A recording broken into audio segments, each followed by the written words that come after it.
You could get 11 albums for a penny from the Columbia Record Club in 1981. And in 1981, I was a 14-year-old music freak without a lot of cash, so I sent in my penny and camped out by the mailbox.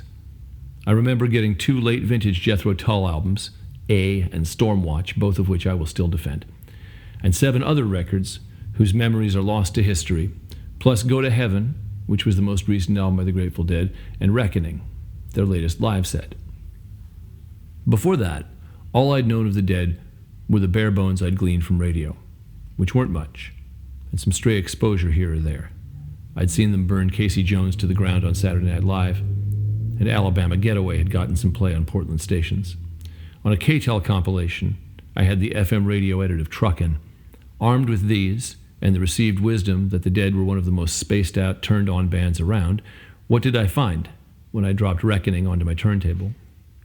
Acoustic guitars, understated percussion, hushed vocals, lilting piano, flat-top throwdowns, folk songs, rock-solid melodies, tight storytelling, and a reverence for the wonder of shared musical moments in time. It was a revelation to me then, and it remains one today, unique in the Dead's catalog, a set in conversation with their entire body of work in all its tendencies, country both cosmic and earthbound, blues born gladly or bitterly, joy in life, and ever-present shadows of death. Across 2 LPs, the band argued, persuasively, for a continuity between timeless classics of early blues and country and their own far-reaching explorations. There was Elizabeth Cotton's Babe, It Ain't No Lie, presented here in a rendition so delicate and sensitive that it still takes my breath away 39 years after the first time I heard it. There was The Race Is On, an old George Jones hit whose vocal harmonies ride over a locked-in Tennessee trio rhythm. And alongside these, and others like them, there was the Dead's own music, rooted in older styles and moods, but attuned to the aches and pains of the present day, to the particular needs of its audience, which is the function of music, to meet listeners where they are, to speak their language. The wonder of Reckoning is this reconciliation between Dark Hollow's bluegrass plaint, anchored in Garcia's sterling picker credentials, and To the Stars and Beyond visions like Birdsong, between China Doll's kaleidoscopic ache and Been All Around This World stage winking at the grave. In near universally familiar tropes of American song, the Dead, after better than a decade of highly amplified wandering, came home to the music that had inspired them as young men, and found, in it, something very near the essence of who they'd become over 15 years on the road, playing and living and winning and losing together.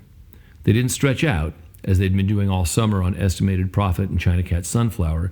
They settled in, finding comparable galaxies in compressed packages like Jack-a-Roe, whose solos rise like sparks from a forge, or Deep Ellum Blues. What is this syncopation, if not road workhorse Samson and Delilah dressed down to denim and boots?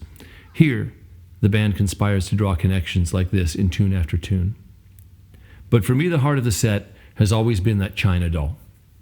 5 minutes of careful shared exploration that resolves in an epiphany. Coming out of Dark Hollow's irresistible role, it opens, slow and mournful, picked minor chords blossoming into a huge major 7 that feels like and is the beginning of a journey. Brent Midland's harpsichord recalls Mountains of the Moon from Aoxomoxoa, but the lyric trails 13 years of highway dust behind it. If you can abide it, let the hurdy-gurdy play. Stranger ones have come by here before they flew away.